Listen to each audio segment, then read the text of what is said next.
What's going on, guys? This is Hold the Door DFS without the beard, but we are back in action for NHL. NHL, welcome, is coming back here on Draftkings tomorrow on Saturday. The main slate, the game times, cover a span of almost 10 and a half hours, but we can't complain. And we get some showdowns in between. So today I will be covering, I'm going to go position by position on the main slate. And then I will talk a little bit about Showdown. Sometimes these video breakdowns will be mainly focused on only Classic or mainly focused on only Showdown.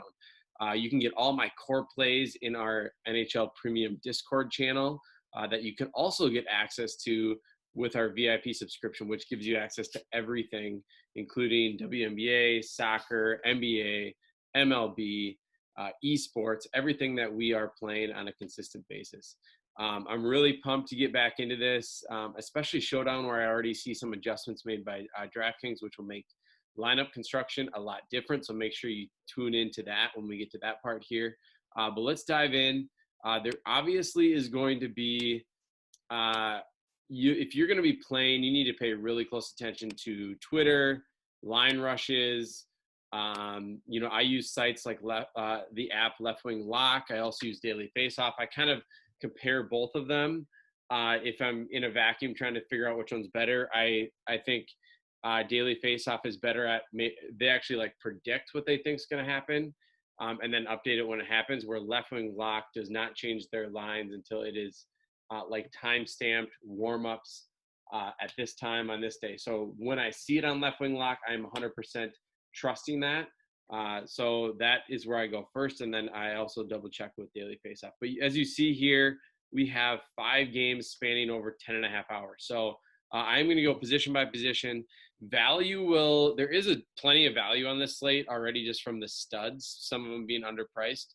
But I do think if you're looking for, what is Edmonton's lines going to be? Is it going to be McDavid and Draisaitl, and who's the cheap guy that's going to be with them? We're going to have to wait. We don't have necessarily confirmed lines yet on these teams. So we might have to wait till warm-ups. And that's a good reason to be in our Discord channel, because you can get that information as it comes out. We will be posting it. So at the center position, it is pretty amazing to see Draisaitl leading the pack. Just the fact that he's more expensive than Connor McDavid tells you a little bit about him. I mean, he's had a phenomenal year. Him and McDavid are obviously two of the best options on the slate in the center position, getting a home matchup against the Blackhawks, who tend to just, take defense off. They want to try to score goals, but they're not really up-paced team. They're up-paced, and they don't play a lot of defense. So I like Draisaitl and McDavid for my favorite 2 payoff options. Zibanejad has been awesome, too. I just don't love the road matchup against Carolina. Carolina puts the puck on the net a ton, but they don't allow it as much. So I think even his recent form before COVID, I think 7,900 is too expensive if you're going to be choosing between these top 3. And again, if you get McDavid and Draisaitl on the same line, then you get full correlation on power play and even strength, which makes them both in play if you can find enough value elsewhere. Sidney Crosby, I think the Pirates come in, not the Pirates, not MLB. The Penguins come in at about -160 favorite here at home. I do like Crosby and Malkin. Crosby, again, is always just more goal and assist dependent. He's not going to get you your shot bonus very often, similar to Malkin. And then when they're both priced so similar, they're priced so closely. I tend to prefer Malkin. But I think they're both in play. Aho is got a really nice matchup for a discounted price against the Rangers at home. Scheifele on the road. Again, he's a little bit more goal dependent.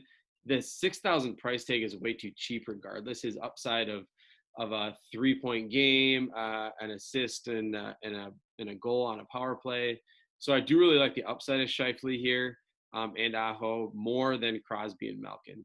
But my favorite, point per dollar play probably on this whole slate is Barkov here at the center position. 5,600 is just insanely cheap. I get it. The matchup is not ideal on the road against the Islanders, but at some point you just take talent and you put it in front of the odds and the matchup.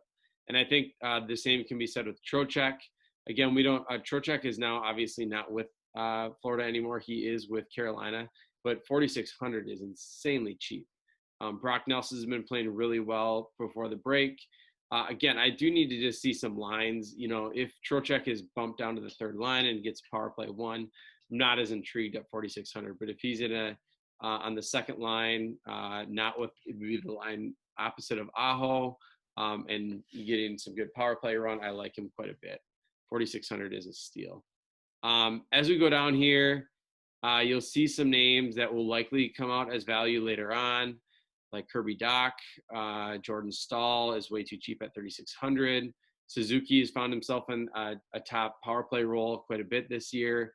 So we need to really see some lines before we nail down all this value.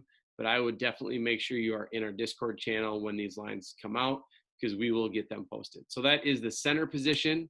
Moving on to winger. Panarin, again, in a similar role of Zibanejad, where they're a little bit overpriced to me for the matchup, but they played phenomenal before the break. So I can't deny that at all. But I do prefer Patrick Kane over Panarin here, a little bit cheaper, and Edmonton as well as Chicago does not love to play defense. Kyle Connor played really well before the break too. 7,000 is too expensive for me here. Jake Gensel is always just a correlation play. I never usually play him as a one-off, but I think that if you are going to play Sidney Crosby, then you can correlate with Gensel. Nugent Hopkins played phenomenal throughout the early part of the season. I don't know where. I assume he's going to be on the second line. If he's with Draisaitl, then that's a nice pairing to use both of those together. If Draisaitl and McDavid are on their own on the top line, it makes me less inclined to go to Nugent Hopkins because his only correlation to them will be on the power play. Rust is overpriced to me. Line I like quite a bit here at 6,400. We do know that his shot floor as a cash game player is usually, like 3 to 4 shots a game. So that does give him an implied floor, which we like. And he obviously has upside as he is one of the best snipers from the dot in the league. Gallagher, 6,300 again would be underpriced in a better matchup, but I think he's priced appropriately for this matchup. But I think his upside is always immense. Another high volume shooter in cash if you're looking for a mid-range play. Johnny Gaudreau, 6,100.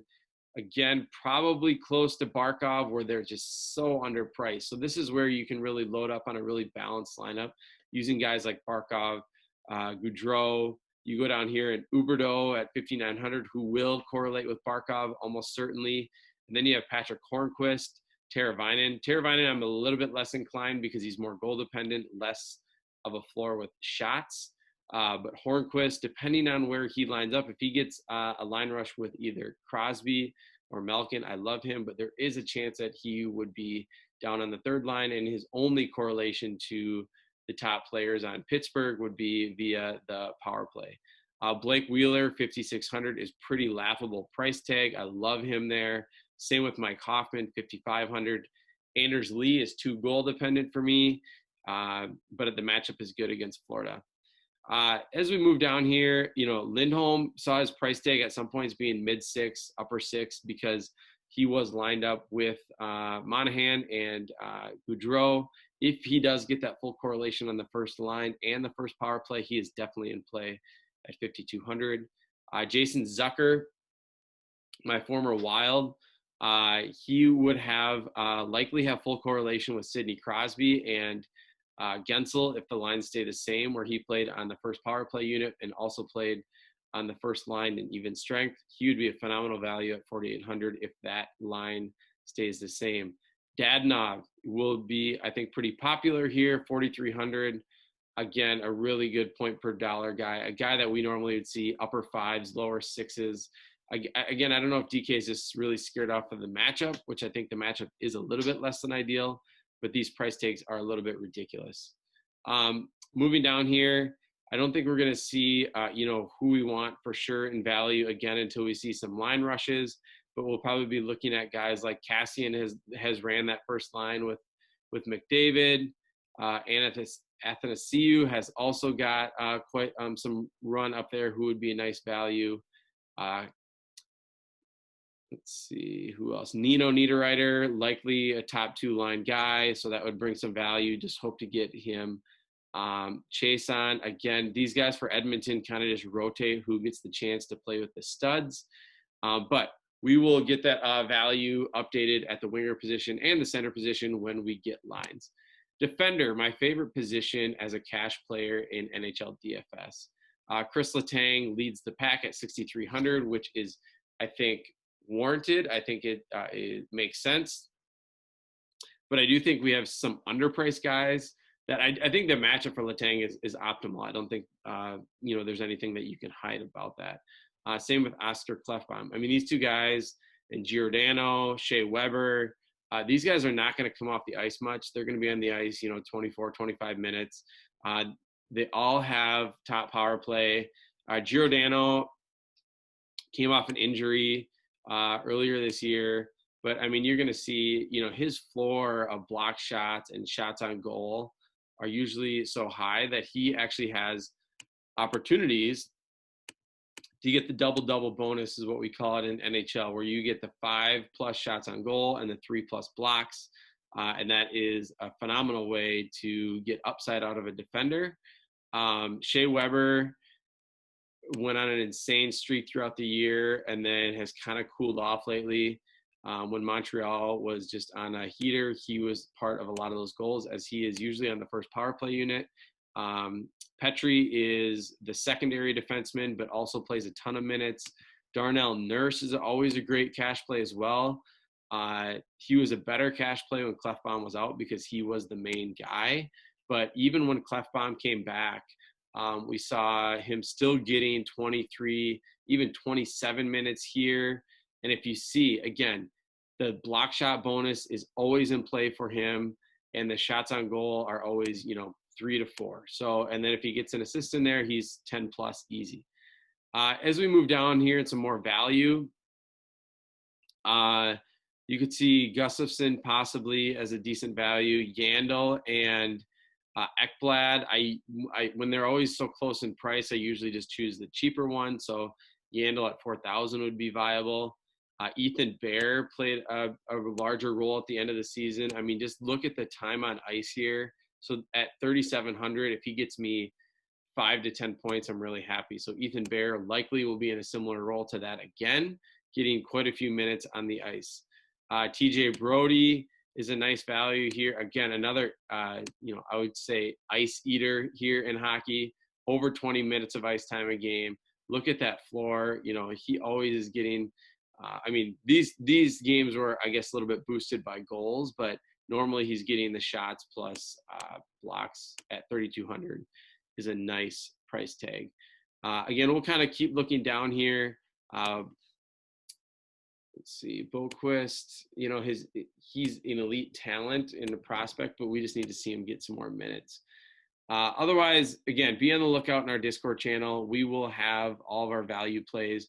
Gardenier should play more minutes. Assume he keeps getting like a top role in the power play, and then still hardly ever plays even strength. But now Dougie Hamilton is out, so that will push up some of the value for Carolina. Maybe Edmondson. He just seems too expensive to me. But be on the lookout. Sammy Vatnan, I do like here quite a lot too. He gets a ton of ice time, gets your peripherals, your block shots, and your shots on goal. Pionk as well. I mean, you got a lot of guys here. Pulak, again, just a massive floor. Look at the shots on goal before he left. 6'4", 6'4", in an awesome matchup against the Panthers at home. So Pulak, again, is just in that range where he's just a little bit cheaper than the studs here. But I think my favorite play probably is Letang, and then getting down to Giordano, and then maybe that next tier being Pulak. At goalie, my least favorite position in NHL DFS. I think you're gonna tend to see people go towards the favorites here, where Pittsburgh, this is on the slate. Pittsburgh is a -165 favorite, probably the top favorite on the slate, but that's not really a big enough favorite for me to pay 8,300 for Yari. Honestly, my lean right now, just based on price, would be going down to somebody like Hellebuck, who even on the road, I think I like him against Calgary here. Or, you could go with whoever starts in net for Carolina against the Rangers, who put the shot, try to put, quite a few shots on net. Otherwise, whoever going to start for the Islanders, that game is basically a pick 'em, but the Islanders are home. In cash, if there's not somebody that clearly sticks out to me, I try to look for the cheapest home favorite, and then also look at the shot volume against, because that does create an implied floor. We do have that 35 save bonus, so that would put somebody like whoever starts for the Rangers in play, because they're just going to see a ton of volume. Obviously, there's some riskiness in going against Carolina, taking the opposing goalkeeper when Carolina is at home, because if they score 3 or 4, even if he saves 25, 26, then, it's probably not an optimal play, because he will not be getting the win. So that is all for the classic slate. I'm going to bump over quickly to the showdown just to kind of give you some pointers here. DK must have just looked at the ownership over the last the season and said, wow, people just play goalies in showdown. Well, let's just price them all up, so it's impossible to play both goalies every slate and use one in the captain spot. And that's basically what they did. So you are noticing here, say Varlamov starts for the Islanders, and say Bobrovsky starts for Florida. Now you are with $5,700 left per player. So, and I think the reason is it's similar to starting pitching in baseball, that the goalies naturally are going to have the highest floor of the game. Obviously, there's downside to that as well, but I think still using one goalie always in showdown is going to be pretty optimal, even in the captain spot, because if you use someone like Varlamov, it still gives you, if I use him in the captain role, still gives you $6,700 per player. You find a couple of cheapies down here, and then you're able to pay up for a couple of guys. But I think what's really important is that you correlate. So if you take Bobrovsky, then I would probably maybe only play 1 or 2 Islander skaters. Don't load up on Anders Lee, Barzal, Pulak if you're playing the Florida goalkeeper. So what I like here, I love Dadonov's price at $7,200. Pulak, I like 8,200, is a little bit high for a defender without the potential for much upside of goals and assists. But Barkov at 9,400 is also a great play. And when we look down here, we'll look for some more value. Someone like Johnny Boychuk, Josh Bailey, depending on where he lines up. Brassard could be in a top first line or second line role. Nick Leddy at 3,400, way too cheap. I'm going to tell you on this slate, look for these Islander defenders, depending on where they line up. A lot of times they do have good floors in terms of block shots and shots on goal, and they could definitely give you enough salary here to save in order to get up to somebody more expensive. I think that's where I would. Vetrano always has the high shot floor, but he's too expensive for me. Brock Nelson is, probably the cheapest viable Islanders. The Islanders are better on defense, but the players are more appealing for Florida. All right, let's move on to our last game here again. And I don't mind just if you don't play Classic and you just fire the Showdown, so you don't have to worry about leaving gaps open in your lineups for 10.5 hours because you don't know where the line rushes are going to be, or play the Turbo 2-game slates because it's just more condensed. That makes sense too. I'm going to ignore goalies here, even though I like Hellebuck. I really love Blake Wheeler's price. I would lock him in almost every one of my lineups for the Showdown slate. Same with somebody like Giordano, 8,200, way too cheap for somebody that has way more upside than that price would show. Moving down here to some potential value, back to TJ Brodie. I think he's a little bit maybe too expensive on Showdown compared to what I would like. But our options might be kind of limited here, depending on where the line rushes come out. Rozalovic, I think is how you say his name is, has seen a top 2 role at times. So he could be a nice value.